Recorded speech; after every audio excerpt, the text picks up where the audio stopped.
Sahabat Shalom, kali ini kita akan membahas satu bahasan singkat tentang poligami. Jadi dalam kisah leluhur Israel,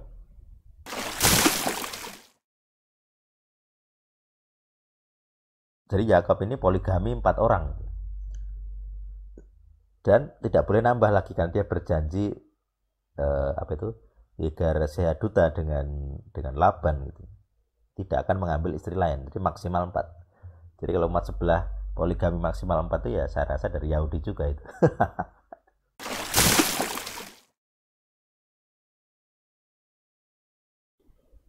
Dalam kisah leluhur Israel ada kisah tentang Yakub atau Yaakov yang memiliki 4 istri. Istri resminya 2, yaitu 2 anak Laban. Di sini saya tunjukkan Lea dan Rachel.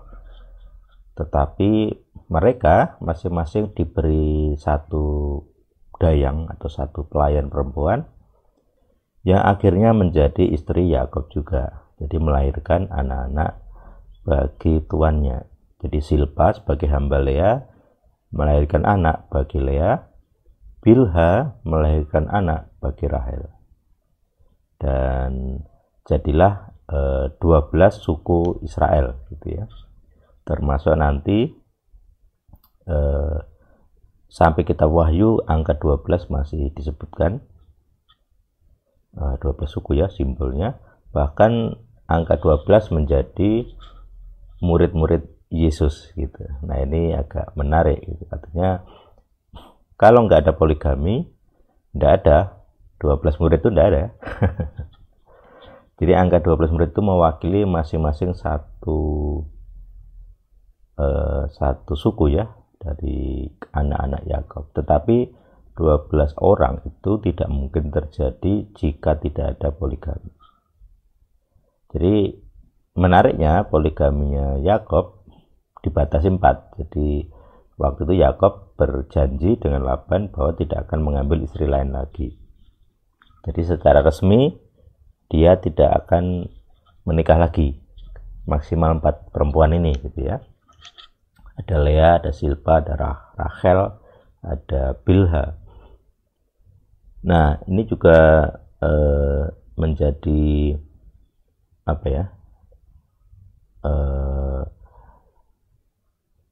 perhatian gitu. Di dalam beberapa aturan Yahudi sendiri sampai sekarang kayaknya ya, sepertinya sampai sekarang tidak ada masalah dengan yang namanya poligami. Saya belum menemukan aturan-aturan agama Yahudi, agama rabbinik atau sekte-sekte Yahudi yang lain yang melarang poligami. Karena secara sejarah leluhur mereka memang menganut seperti itu. Dan sebenarnya tidak hanya Israel sih, jadi mayoritas penduduk di dunia yang memiliki entah raja atau orang-orang yang kuat gitu. Misalnya di Afrika sampai sekarang ada raja yang poligami, banyak sekali. Jadi ada kerajaan-kerajaan di Afrika yang masih menganut poligami dan dipraktekkan sampai sekarang. Padahal juga mereka Kristen gitu ya. Nah, beberapa agamanya Kristen. Ya, jadi itu memang teladan dari leluhur Israel. Kalau zaman dulu para bapak yang melakukan poligami ini ya orang-orang yang ya kaya gitu ya. Abraham poligami dengan Sarah, dengan Hagar, dengan Ketura gitu. Jadi rupanya masih setelah konflik dengan Sarah tentang Hagar, artinya melahirkan Ismail, ternyata Abraham juga ngambil Ketura gitu ya. Jadi dengan Ketura tidak ada masalah gitu, karena Sarah tidak protes atau Sarah sudah mati gitu. Nah, itu mungkin bukan poligami ya statusnya ya, kalau Sarah sudah mati. Aku belum melakukan riset ketura ini dinikahi apakah sesudah Sarah mati atau sebelumnya. Kalau sebelumnya berarti kan dia poligami, kalau sesudahnya ya bukan poligami, artinya dia istrinya cuma satu, ketura itu. Saya belum melakukan pendataan lengkap. Nah, ini menarik. Nah, ketika Paulus menulis, nah ini menarik juga sih. Yang nulis bukan Yesus ya. Yesus tidak pernah membahas poligami, tidak pernah melarang. Sementara yang melarang adalah Paulus. Itu pun hanya untuk diaken atau penilik jemaat. Kalau penilik jemaat ya berarti dia pejabat gereja, majelis, pengurus gitu ya, dan mungkin gembala. Malah gembala tidak ada. Kenapa Paulus ini malah tidak membahas tentang para pengajar gitu ya? Kenapa para pengajar, para gembala tidak diharuskan memiliki satu istri gitu, hanya diaken atau penilik jemaat? Nah, itu. Mungkin karena sistem gereja di masa awal ini adalah presbyterian gitu. Jadi para pengurusnya itu yang mengepalai gereja. Gitu. Atau mungkin masih ada sebab-sebab lain yang belum terungkap jelas, tersirat saja. Seperti kalau misalnya sistem konsili di Yerusalem di Kisah 15 itu kan presbyterian, jadi ada majelis yang berkuasa, gitu. Harus ada rapat besar gitu ya, konsili. Walaupun akhirnya pengambil keputusan adalah kepala gereja, Yakobus, adiknya Yesus.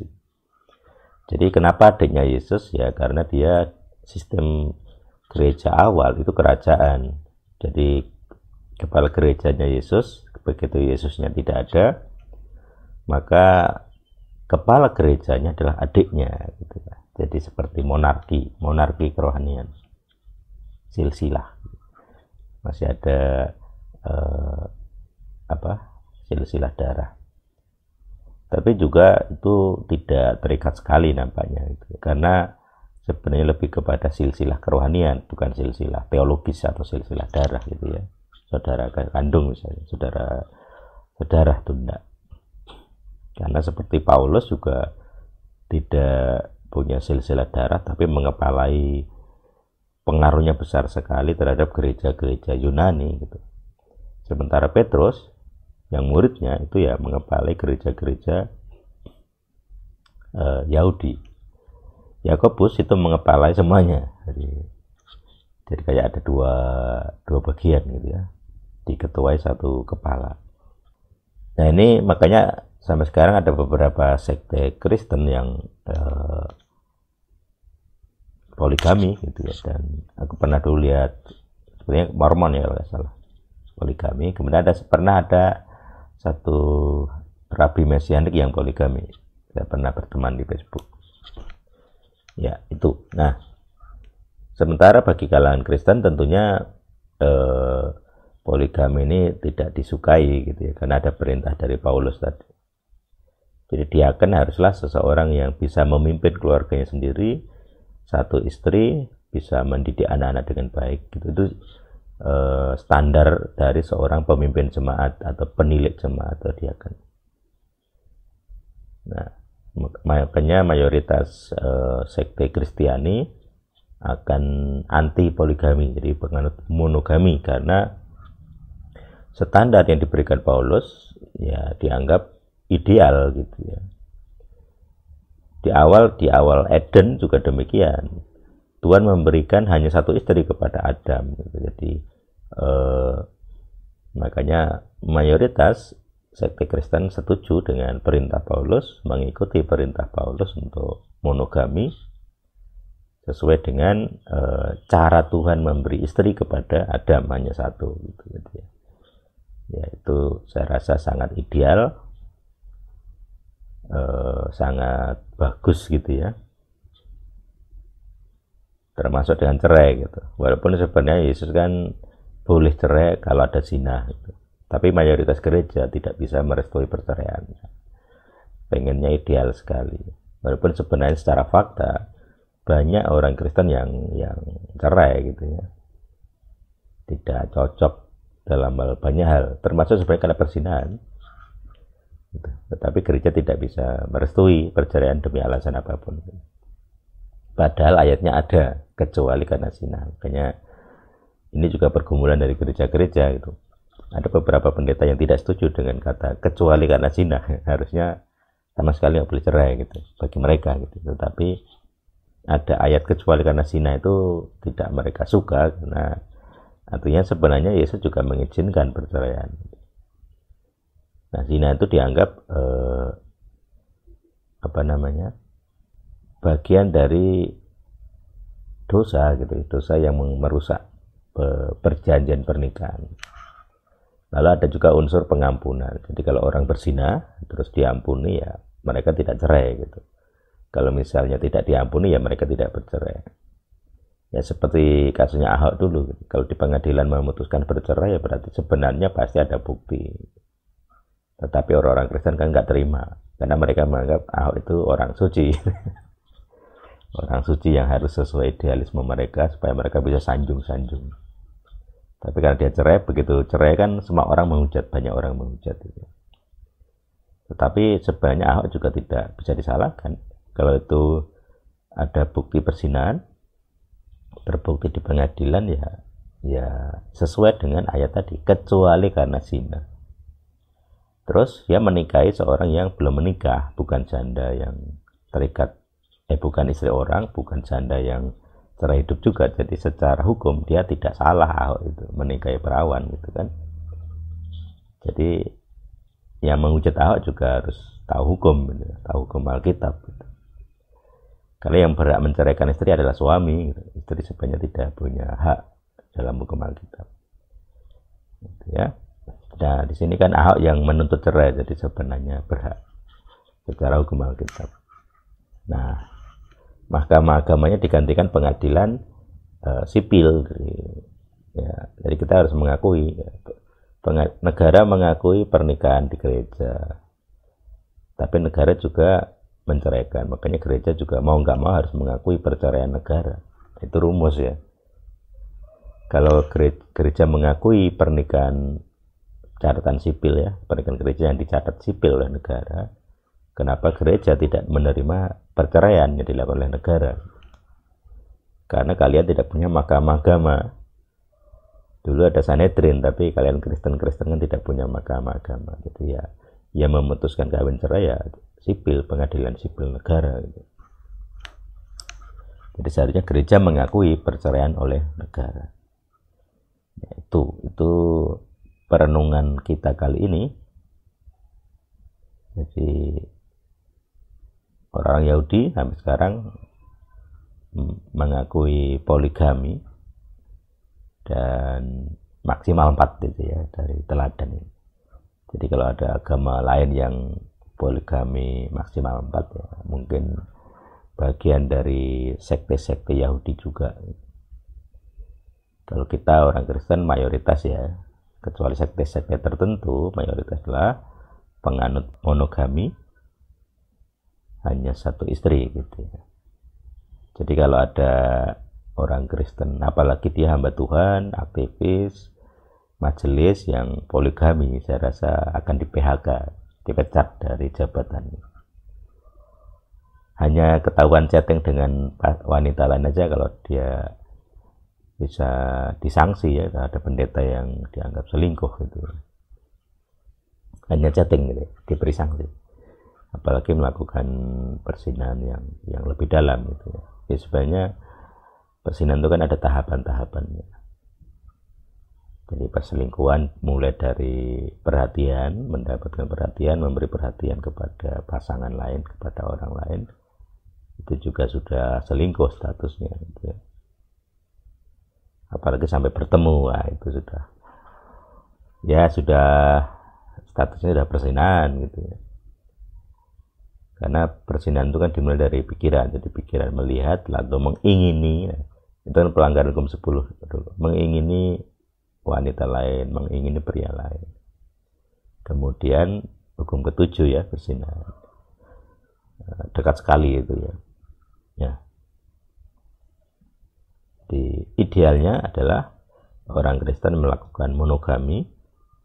Kalaupun ada masalah pernikahan, ya itu tugas dari konseling pastoral, para gembala, para pendeta untuk melakukan pembenahan.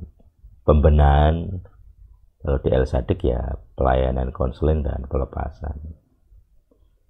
Dosa-dosanya harus diakui, dibersihkan. Itu idealnya ya, saya rasa itu sangat-sangat ideal sekali.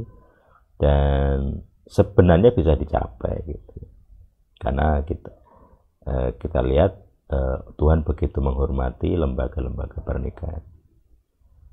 Di dalam masanya Daud, dia mengutuk anak dari persinahannya Daud dan Batseba. Mati anaknya. Karena persatuan kedua manusia ini tidak diberkati oleh Tuhan. Tetapi begitu mereka menikah dan punya anak Salomo, diberkati. Jadi penghormatan kepada lembaga pernikahan itu ketuhanan gitu ya. Yang penting apa ya, ini padahal itu kan ada status sosialnya juga gitu.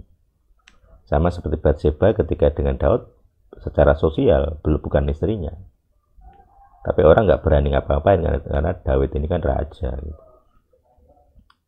Sedangkan ketika zaman sekarang di Indonesia ya, terutama di Indonesia kita tidak punya mahkamah agama, nggak ada Sanhedrin. Jadi ya beberapa kasus pernikahan, pencatatannya, perceraiannya ya dilakukan oleh negara. Ya mau nggak mau gereja akan mengakui. Jadi kalau gereja menganggap kedua orang itu masih menikah padahal sudah diceraikan oleh negara, terus menyuruh mereka tinggal serumah misalnya, ya itu dianggap pelanggaran sosial oleh masyarakat. Sudah cerai kok masih serumah, nah gitu. Jadi mau tidak mau gereja itu ya mengakui perceraian negara oleh pengadilan sipil gitu. Makanya daripada bikin kebingungan doktrin ya mau nggak mau kan harus mengakui perceraian oleh negara gitu. Karena ada syaratnya atas dasar persinahan kalau di Alkitab, perkataan Yesus sendiri gitu. Yaitu perenungan pergumulan dari poligami dan perceraian. Kiranya kita juga bisa meneladani beberapa perintah Alkitab yang diberikan kepada kita sebagai orang percaya. Tuhan yang hidup bersama kita. Amin.